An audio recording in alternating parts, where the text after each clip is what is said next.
Her name was Elise Monroe, once a lieutenant in the Nevada State Special Operations Unit.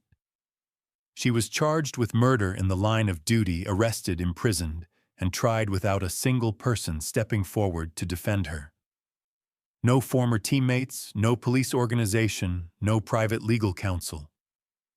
Just a woman in a prison uniform, her hands gently resting on the table, and not a single word spoken. She did not protest, did not plead, did not cry. She didn't even look anyone in the eye throughout the courtroom proceedings.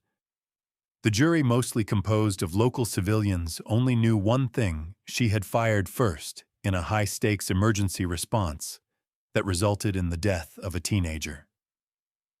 No exonerating evidence was introduced. No witnesses came to her defense. No one mentioned that she had once been the leader of a highly respected K-9 unit. Only one name came up during the prosecution's case, the only other being at the scene aside from the defendant was her dog. It cannot testify. The verdict was death. There were no outbursts, no protests, no weeping, except perhaps from a creature far away, whom no one suspected was still listening. The court concluded its business in less than 4 hours. When the sentence was read, there were no dramatic moments, no press flashes, and no filled benches. 3 rows of public seating sat completely empty.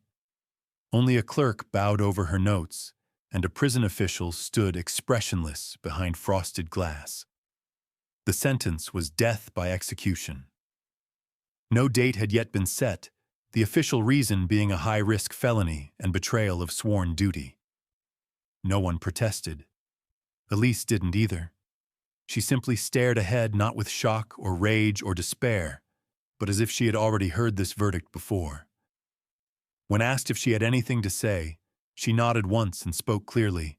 "I have one request." The room held its breath. Tension crackled in the silence. Before the execution, she said, "I want to see Atlas. Just once. Only once." The clerk recorded the name without realizing it didn't belong to a person. Atlas.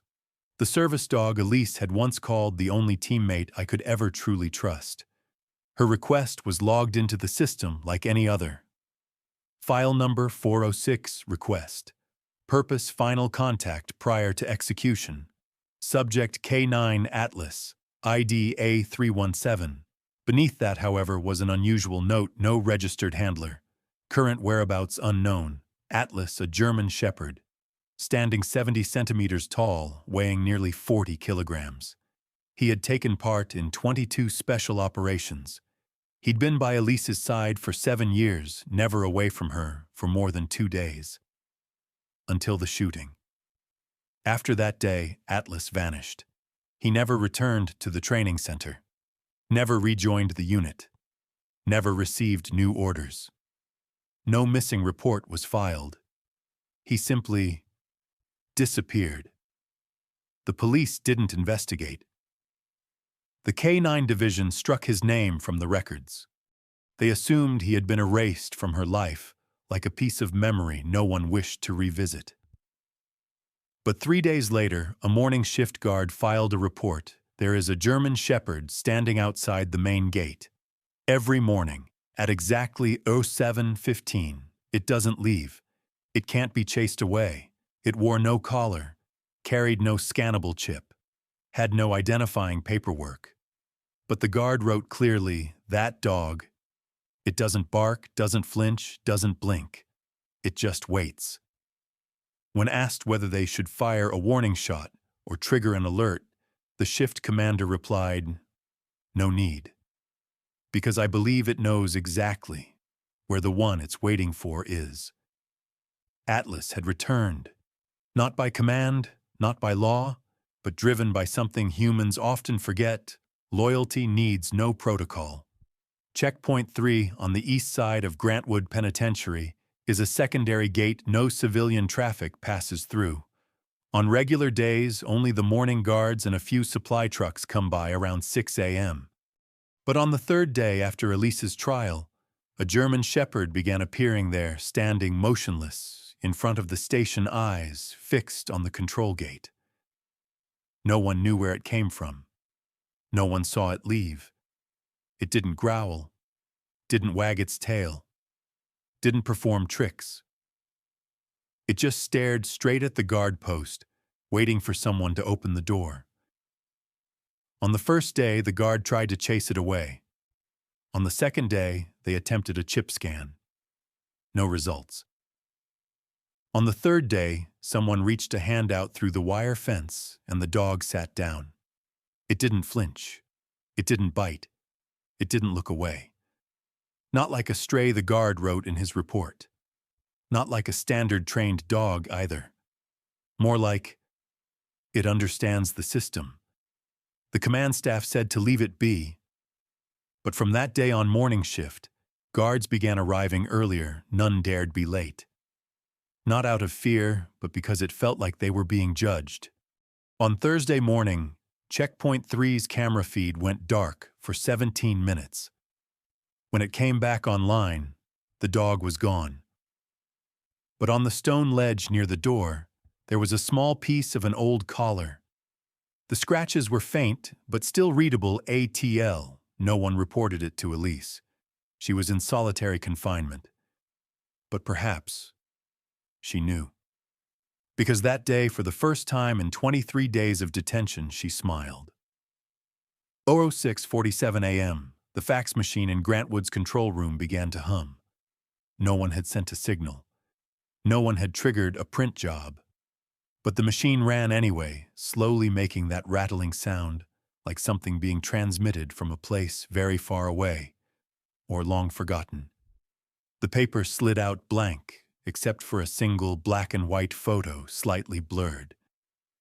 In the image, Elise was kneeling with her hand resting on the head of a German shepherd. Its eyes were closed. Behind them, a building burned. Elise's hand was bloodied. There was no date, no title, no caption, only a handwritten line in the corner: if it didn't bite, it's because she chose to save the boy's life. The warden didn't understand. A full sweep of the internal fax system showed no sender, no inbound signal, no data logs. Just an old machine and a memory someone didn't want forgotten. The photo was left on a desk and soon overlooked. But that night, surveillance footage caught the shadow of a dog standing at the archive door, vanishing when the lights went out. No paw prints, no sound, just a damp nose mark left on the table. The photo was gone. Later, hallway camera C2 lost signal for 9 minutes. There were no alarms, no signs of disturbance. Locks were untouched. No one was seen entering. Yet at 6:03 a.m., a guard discovered Elise Monroe lying unconscious in her solitary cell. Her pulse was slow but stable. No physical trauma. On the ground beside her was an old dog collar, worn leather, the metal tag dulled and engraved with one word: Atlas. The most inexplicable detail, the high-security door had 2 layers of biometric locks and internal encryption. No log showed it had been opened. No one was recorded entering. Yet inside the collar, there was a single gray hair still warm as if it had just been removed. Elise regained consciousness hours later. She didn't ask questions. She didn't explain. She simply sat up, folded the collar gently, and placed it against her chest, like one might cradle a long-lost badge. When the psychologist asked, "Are you all right?" she nodded softly and said, "I saw him. I'm ready now." No one ever verified what happened that night. But from that day on, Elise no longer woke up from nightmares, and it was said that the night guards began to sleep more peacefully too. No one saw Atlas again. Yet strangely, from that moment forward, every security check door in the facility was left open just 5 centimeters. Not for technical reasons, but as if someone might want to return. There were no recordings, no photos, no eyewitnesses. The only things confirmed were that the corridor lights went dark earlier than scheduled, and that a worn dog collar had been found. The medical report stated Elise was in stable condition. Her blood pressure was steady, her mental state calm, and her verbal responses clear. There were no signs of psychosis, and no further psychological treatment was deemed necessary. But there was one change. She began to speak. For 27 days, Elise had remained completely silent except for the single request to see Atlas. She had refused to engage with the doctors, never protested her situation, as if the entire world had shut down around her, except for the door where that dog had once waited. That morning she opened her eyes, inhaled deeply, and said, "I know what I did. I'm not asking for forgiveness, but now I'm no longer alone." She asked for only one thing: keep the collar, not as evidence, but so someone will know, I was once trusted all the way to the end. The prison warden didn't understand, but he agreed. The collar was placed in the security room inside an unlocked glass case. No one touched it. No one dared to ask anything more. Some said it was just a symbol. Others believed Elise had hallucinated. But the young guard on camera duty quietly whispered in the break room, "I'm not superstitious." But that night I heard a soft, scratching sound behind the door, like a dog leaving, but not through the main gate. From that night on, Elise's file was marked psychologically stable, no further intervention needed. And no one asked again about the meeting that no one saw but everyone somehow felt. 3 weeks later, at the Wakefield County Animal Rescue Center, a small charity auction was held, an annual event, nothing out of the ordinary. The attendees were mostly locals, medical staff, and a few veterans. The most curious item up for bid was a service dog collar, origin unknown. A worn brown leather piece, the buckle scratched with a small metal tag etched with 3 letters, ATL. No one knew where it came from. The only note said, "Sent by post, no return address." Inside the box, the collar and a blank sheet of paper, no ink, no words. Starting bid was $5. No one raised a hand, no one paid attention, until a boy walked in, around 12 years old, worn jacket, holding a piece of paper folded into quarters. The coordinator asked, "Which item would you like to bid on?" The boy pointed at the collar. He didn't speak, just handed over the folded note. Inside was a single line written by hand. "This belonged to my mother's friend. I have permission to bring it home." No one knew who the boy was. No one saw his mother. But the auctioneer, once a K9 trainer, looked at the boy for a long moment and nodded. He asked no further questions. He simply wrote on the auction list, item 41, claimed. That evening, someone saw the boy leaving the center. No car, no escort. But walking beside him was a gray shepherd dog, now wearing the brown leather collar perfectly fitted. There were no photos, no news stories, no records showing that item had ever existed. Only the gatekeeper, when asked later, offered this quiet remark, "I don't think that was something for sale. I think it was a debt returned to the right person." There were no calls to action, no banners, no social media campaigns. But that morning, in front of the regional federal courthouse, as the final hearing of Elise Monroe was reopened, nearly 40 individuals dressed in old K9 unit uniforms showed up. None of them entered the courtroom. They stood in rows, backs facing the building, wearing caps, maintaining silence. No slogans, no protests. Just one thing in common: on the left side of each uniform, a small, dark brown, worn fabric patch made from the same material as K9 service collars was pinned.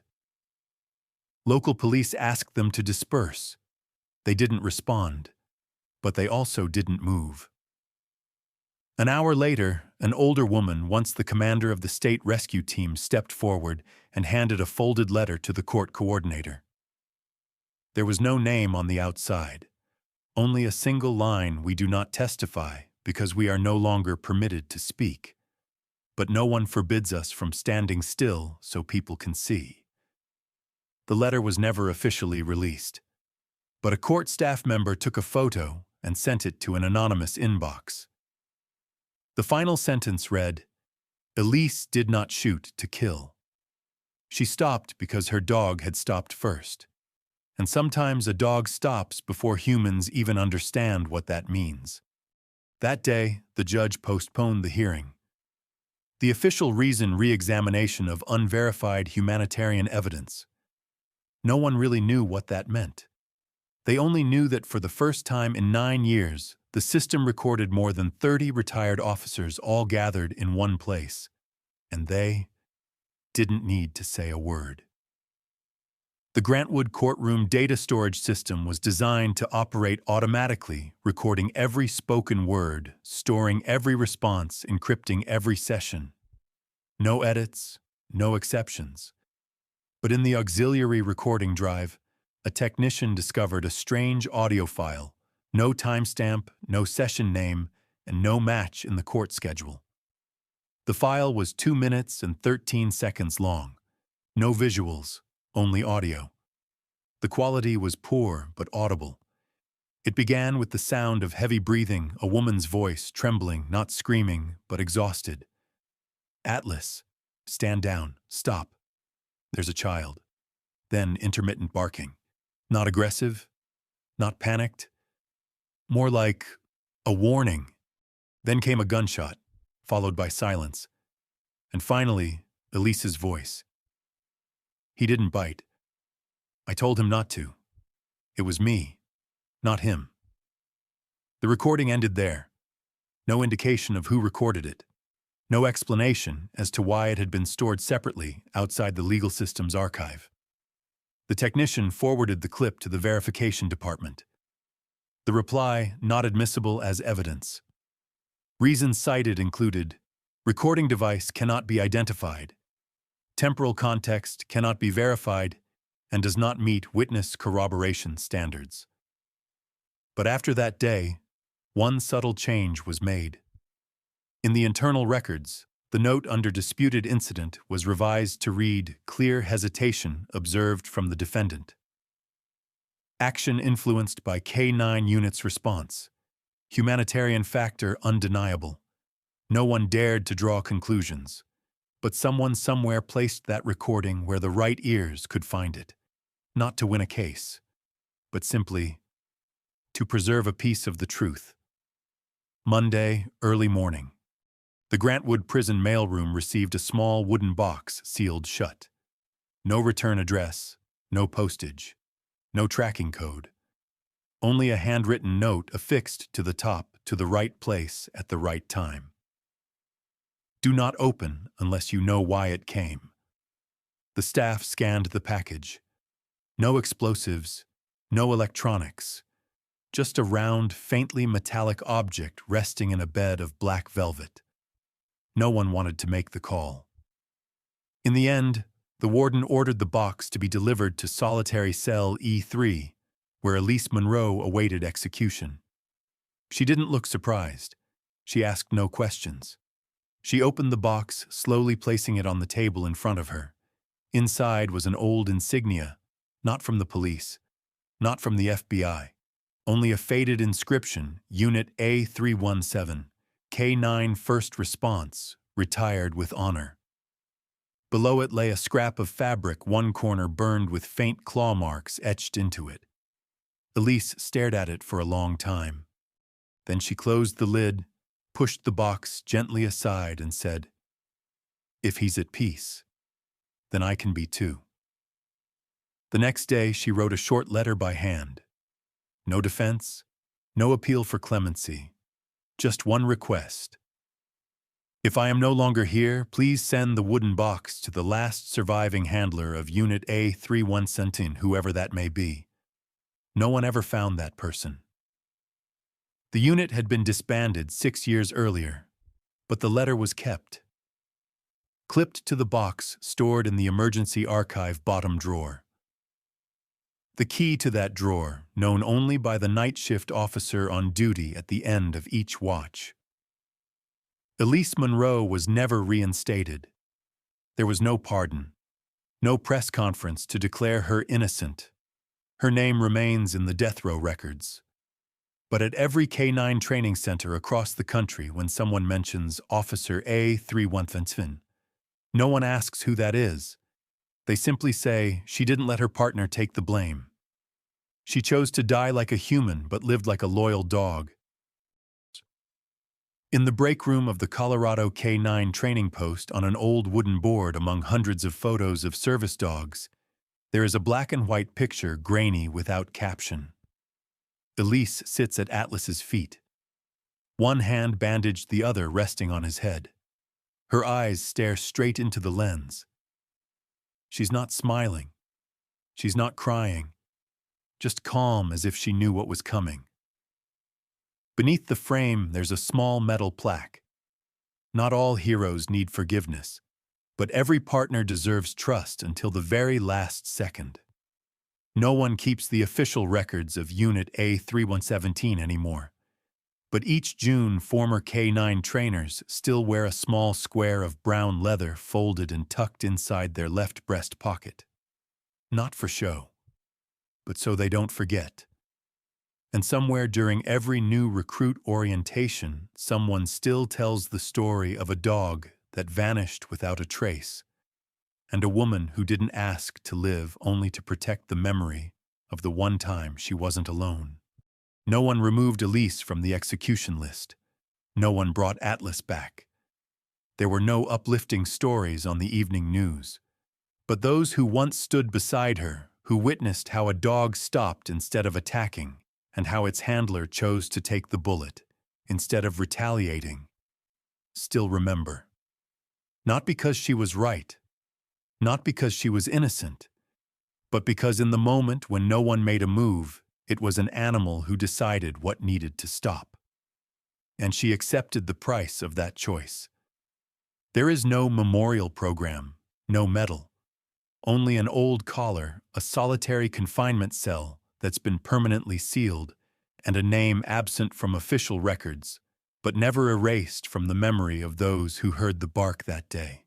If you believe in the power of love, loyalty, and stories that truly touch the heart, then please consider subscribing to this channel today.